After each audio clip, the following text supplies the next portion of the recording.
I recently installed a French cleat wall in my garage to store tools I don't always need in my workshop. It's a great way to keep things organized and free up space. Speaking of infrequently used tools, have you ever bought one that ended up being a bit of a letdown?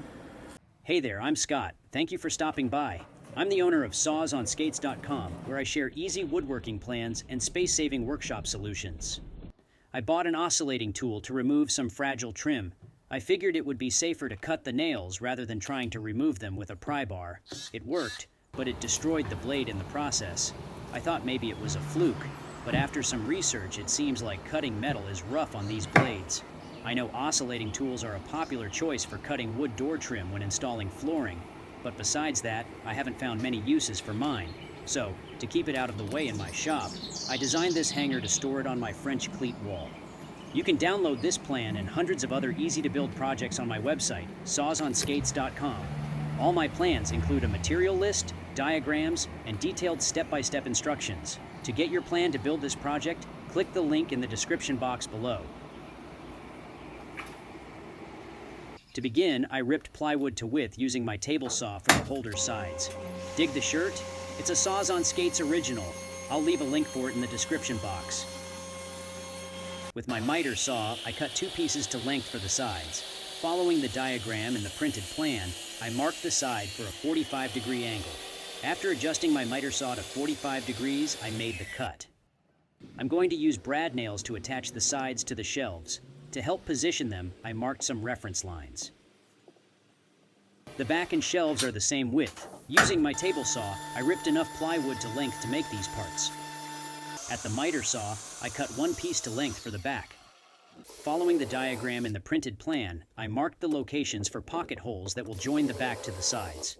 You can use brad nails to attach the back if you prefer not to use pocket hole joinery. Using my pocket hole jig, I drilled one at each mark. After clamping the back to the side, I attached it using pocket hole screws. Using leftover material from making the back, I positioned it on the side and marked it for length. At the miter saw, I cut 2 pieces to this length for the top and bottom shelves. Tip: I set a stop so I could cut the parts to the same length. Following the diagram in the printed plan, I marked the outline for the holder on the bottom shelf. Using my drill and a Forstner bit, I made a hole in each corner to allow easier maneuvering of the jigsaw blade. I began removing the waste section with my jigsaw, but I realized it would be difficult to hold the workpiece safely, so I switched to my scroll saw to finish the cut. With the holder area removed, I applied glue to the edges and clamped it in position. I'm going to attach the shelf with my air brad nailer. I'll leave a link for this air compressor cart plan in the description box. Following the diagram in the printed plan, I applied glue to the top shelf and positioned it using my multi-mark. I clamped it in place and attached it using my brad nailer.